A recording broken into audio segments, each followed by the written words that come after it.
नमस्ते दोस्तों। एक समय की बात है, एक विद्वान को राजा ने एक गंभीर अपराध का दोषी ठहराया और उसे फांसी की सजा सुनाई गई।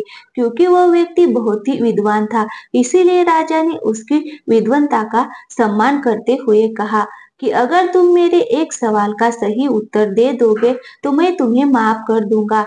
विद्वान ने सिर झुकाकर पूछा, क्या प्रश्न है महाराज?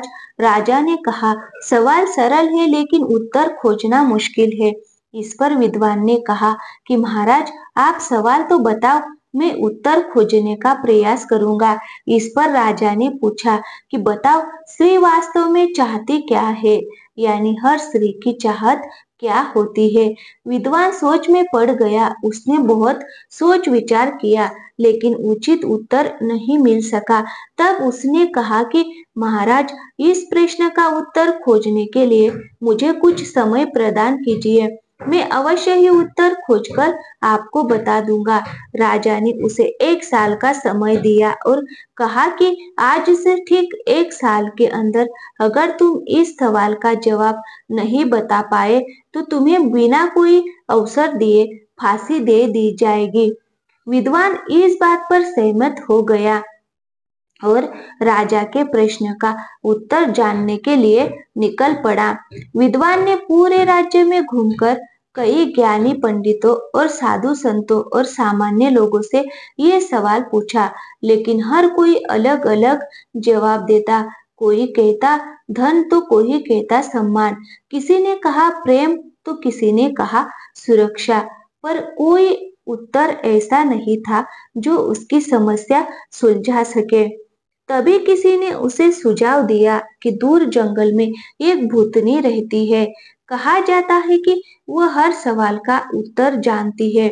आखिरी उम्मीद के सहारे विद्वान उस भूतनी के पास पहुंचा और उससे अपना प्रश्न पूछा। भूतनी हंसी और बोली कि मैं तुम्हें इस प्रश्न का सही उत्तर बता सकती हूँ, लेकिन मेरी एक शर्त है कि तुम्हें मुझसे विवाह करना होगा। विद्वान स्तब्ध रह गया, लेकिन जल्द ही उसने सोचा कि अगर सही उत्तर नहीं मिला तो मेरी जान तो वैसे भी चली जाएगी। क्यों ना मैं इस भूतनी की शर्त मान लेता हूँ, शायद इसके उत्तर से मेरी जान बच सके। ये सोचकर उसने भूतनी की शर्त मान ली और वहीं पर भूतनी के साथ विवाह कर लिया। विवाह होते ही भूतनी ने कहा, तुमने मेरी शर्त मान ली, इसीलिए मैं तुम्हें खुश करने के लिए एक और सौगात देती हूँ। मैं दिन के 12 घंटे सुंदर परी बनकर रहूंगी और 12 घंटे भूतनी। लेकिन ये तुम तय करो कि मैं दिन में पूरी परी बनूं या रात में। विद्वान गहरी सोच में पड़ गया। उसने विचार किया कि अगर ये दिन में परी बनकर रहेगी तो दुनिया देखेगी, लेकिन मेरा रातें काटना मुश्किल हो जाएगा, और अगर ये रात में परी बनी तो दिन नीरस हो जाएगा। अंत में उसने मुस्कुराते हुए कहा कि प्रिय, तुम्हें जो भी अच्छा लगे तुम वही करो, मेरी खुशी तुम्हारी मर्जी में है। विद्वान की बात सुनकर भूतनी भावुक हो गई। उसने कहा, चूंकि तुमने क्योंकि तुमने मुझे अपनी मर्जी का अधिकार दिया है, इसीलिए मैं हमेशा के लिए परी ही बनकर रहूंगी। और फिर उसने विद्वान को स्त्रियों की सबसे बड़ी चाहत का उत्तर बताया। उसने कहा कि स्त्री हमेशा अपनी मर्जी से जीना चाहती है।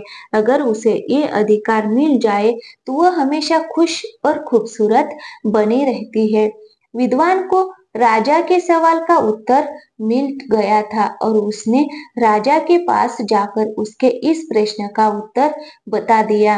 राजा ने विद्वान को फांसी के दंड से मुक्त कर दिया और विद्वान अपनी सुंदर पत्नी के साथ हंसी खुशी से जीवन व्यतीत करने लगा। तो दोस्तों, कैसी लगी कहानी? अच्छी लगी हो तो वीडियो को लाइक और हमारे चैनल पे नए आए हो तो प्लीज चैनल को सब्सक्राइब जरूर कीजिए।